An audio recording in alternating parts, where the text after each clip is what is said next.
우리가 잘 아는 것처럼 탕자는 앞선 양과 염소의 심판처럼 정말 아무것도 한 게 없습니다. 그죠? 그가 한 거라군요, 아버지 재산을 가지고 나가서 그냥 방탕하게 살다가 돌아온 거예요. 그게 탕자가 한 일입니다.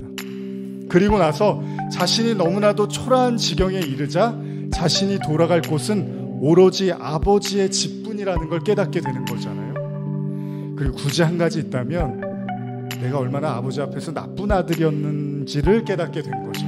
이것을 우리가 생각하는 구원의 관점에서 본다면 탕자는 사실 구원을 받을 어떤 자격이나 이유가 없습니다.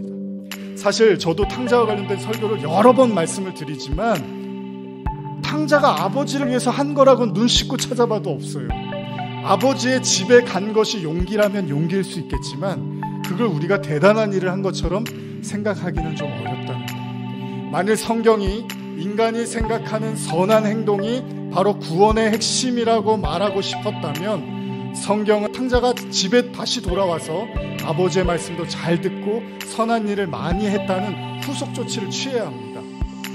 그런데 성경은요, 집에 돌아온 아들의 이야기를 끝으로 탕자에 관한 이야기를 마무리하고 있으며 이것이 하나님 나라에 관한 비유라고 예수님이 말씀하고 계시다.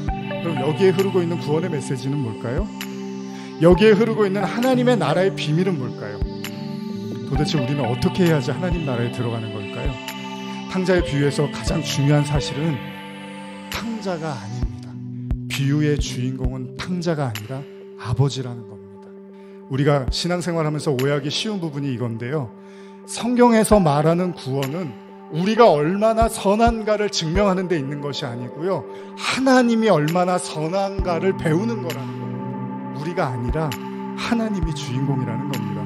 아들이 아니라 아버지라는 겁니다. 그래서 구원을 받기 위해서 탕자가 한 일이 아무것도 없는데 아버지가 아무것도 한 거를 없는 아들을 그냥 받아주더라는 거예요. 여기서의 주인공은 아버지라는 겁니다. 여러분, 선악과를 먹은 탕자와 같은 인간은 삶에서 얼마나 많은 실수를 하고 넘어지고 비틀어지고 뒤틀어집니다.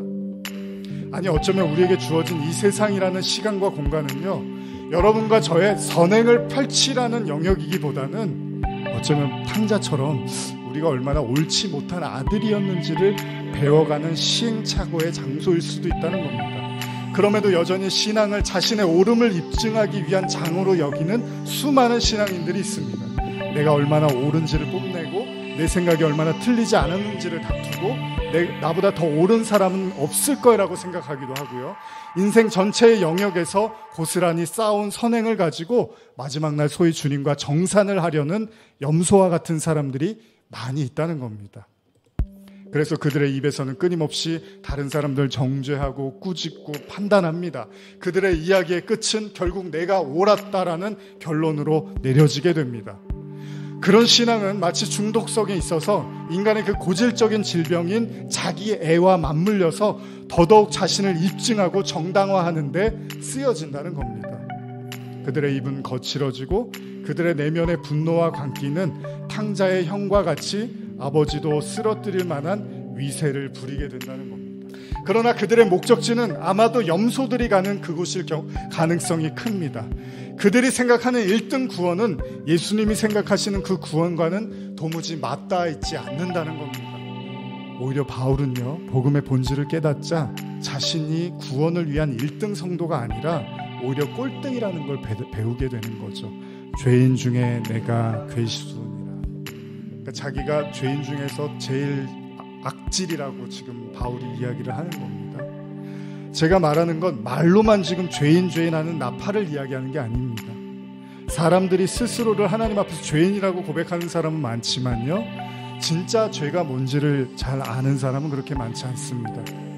진짜 자기가 죄인이라는 사실을 깨달은 자만이 볼 수 있는 게 있는데요, 그게 뭐냐 하면 아버지의 성품이라는 거예요. 하나님의 성품, 즉 신의 성품이라는 겁니다. 다시 탕자의 비유로 돌아가 보면요, 탕자가 언제 아버지라는 존재, 아버지가 어떤 분인가라는 것을 발견한 시점이 언제죠? 그건 자신이 어떤 아들인지를 깨닫게 되는 순간에 아버지가 어떤 분인지를 알게 되더라는 거예요. 그러니까 다시 말하면 자신의 성품이 어땠는지를 깨닫게 되는 순간에 아버지의 무한하고 넓은 성품이 보여지더라는 거예요. 더 이상 인정하고 싶지 않았던 나를 인정하자 그 순간에 아버지의 사랑이 느껴지더라는 겁니다. 그러나 형은 끝끝내 아버지의 무한한 사랑을 발견하지 못합니다. 왜냐하면 그는 자신이 얼마나 의로웠던가에 대해서 더 생각을 많이 집중했기 때문에 나의 의로움에 집중을 하다 보니까 아버지가 보이지가 않는 거예요. 아버지를 마음에 담을 수가 없었던 거죠. 여러분, 복음의 핵심은 무엇입니까? 여러분, 구원의 핵심은 뭐죠? 탕자가 구원을 위해서 한 일이 아무것도 없었습니다. 근데 딱 하나 있습니다. 탕자의 비유에서 탕자가 구원받기 위해서 한 일이 딱 하나 있는데 그게 뭐냐면 아버지가 누군지를 알게 됐다.